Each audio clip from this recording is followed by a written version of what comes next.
The Dallas Cowboys enter November 20th, 2025 in the middle of one of the most complicated stretches of their entire season. Nothing has been easy, nothing has been straightforward, and every week brings a new wave of questions around injuries, roster management, future decisions, and locker room chemistry. Today's show dives deep into all of it. We start with Trayvon Diggs, because everything about the Cowboys' defense changes depending on whether the star corner returns soon or not at all this season. Diggs has been on IR since October 25th, and although he is eligible to return next week, eligibility doesn't equal readiness. The front office frustration has been leaking out for weeks. Jerry Jones has publicly pushed optimism, as he always does, but multiple internal voices don't want to promise anything. The short turnaround before Thanksgiving complicates everything. There is real concern about rushing Diggs into a game situation where his timing and change of direction are not fully back. The Cowboys know what he means to the defense, but they've also watched enough players suffer setbacks in the past to take this slowly. As of right now, a Week 13 or Week 14 return feels more realistic.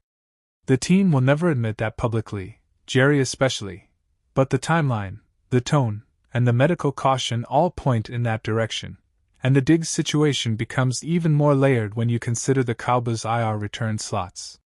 ESPN's Todd Archer reported that Dallas still has room for 2 more designations to return. That seems like a lot, until you realize how many players are now eligible or becoming eligible in the next few weeks. Josh Butler is eligible now. Phil Maffa is eligible now. Peyton Turner is eligible now. Trevor Keegan becomes eligible in Week 13. Jack Sanborn in Week 14. And both Juan Thomas and Ajani Cornelius become eligible in Week 15. The Cowboys are in a position where they must choose carefully. They can't bring all of them back. That forces difficult discussions about positional need, potential impact, and whether certain players will realistically contribute meaningful snaps as the season winds down. The coaching staff is evaluating every one of these players daily in rehab and walkthroughs. Some of them look close, some are lagging, and some might be held for emergency depth later on. The biggest question is this: if Diggs is not 100% by his eligible return date, do the Cowboys use one of their 2 slots on him now? Or do they hold that spot for someone who is physically ready? A star corner is always a priority, but burning a return slot on a player who isn't fully prepared is a gamble. Meanwhile, the Cowboys are navigating a wave of rumors off the field, especially involving CeeDee Lamb and George Pickens after the Raiders game. Reports that circulated online, some legitimate, some wildly exaggerated, claimed that the coaching staff was dealing with discipline issues between the 2 receivers. Here's the truth: tensions were high, frustration boiled over, and competitive players sometimes clash. Pickens plays with an aggressive emotional edge. Lamb plays with a more controlled swagger but hates being overshadowed.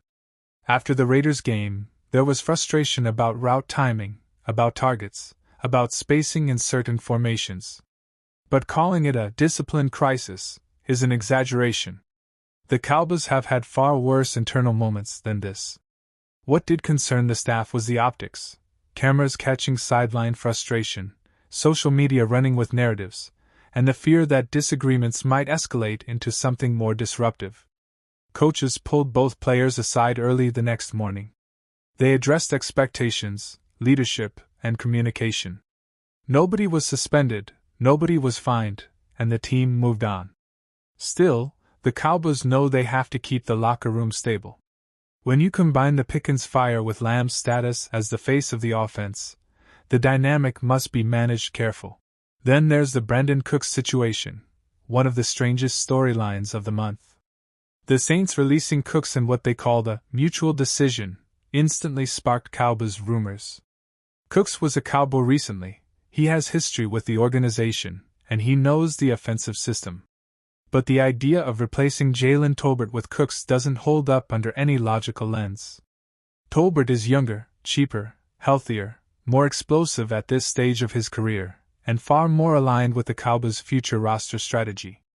Cooks is still fast, still smart, and still experienced, but he is not the same player he was during his peak seasons. Bringing him back only makes sense if the Cowboys feel they desperately need veteran insurance. Right now, they don't. The coaching staff likes Tolbert's progression, especially his chemistry with Dak Prescott. Cutting Tolbert or demoting him for Cooks would send the wrong message to a young receiver who has done everything right. The Cowboys are intrigued by Cook's comp pick implications. He still counts toward the formula, but they're not going to force a signing just for nostalgia. We also need to talk about Dameon Pierce, recently cut by the Texans. Cowboys fans instantly jumped to the idea of pairing Pierce with the current backfield, hoping for a physical downhill presence to boost short yardage production. Here's the truth: Pierce is talented, young, and powerful, but his fit in Dallas is far from perfect.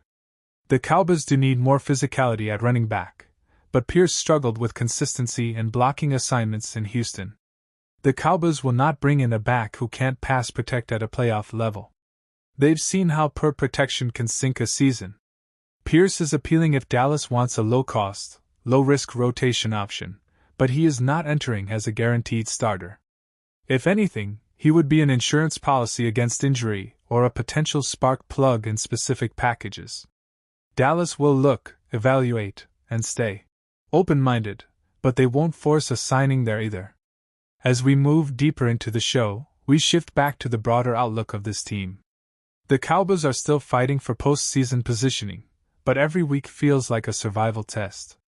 They need Diggs back, but they also need discipline from their young stars, consistency in the running game, stability on the offensive line, and a clear long-term plan for how this roster will look in December and January. The coaching staff knows that this year isn't simply about week-to-week survival. It's about defining an identity that can withstand adversity. Injuries have challenged them. Rumors have challenged them. Chemistry has been tested. But this team still has enough talent to stay in the hunt. What they need now is clarity. Clarity on who returns from IR, clarity on who contributes immediately, clarity on whether the offense can find its balance, and clarity on whether the defense can survive long enough to get its stars back healthy. As we close the first hour and move into the second, the focus shifts toward projections. What does the Cowboys' defensive structure look like if Diggs returns in Week 13 versus Week 15? How does the offense change if Pickens and Lamb synergize instead of clash? What adjustments could Mike McCarthy and the staff implement to reduce sideline tension and boost execution? And which two players should realistically receive those final IR return designations? At this stage, Peyton Turner seems like a prime candidate because of the defensive depth concerns. Josh Butler could help the secondary stabilize even before Diggs comes back. Maffa offers running back insurance. Keegan and Cornelius help the offensive line. Thomas adds safety depth. Sanborn boosts linebacker rotation. Each decision affects the next month. All of these moving parts make this one of the most unpredictable stretches of the Cowboys season. Every storyline connects, every decision carries weight, and the next few weeks suddenly looked like it had grown a new spine, heavier, nastier, more suffocating. Williams didn't just plug gaps. He destroyed them. He didn't just pressure the quarterback. He collapsed the entire pocket. Teammates like Jadeveon Clowney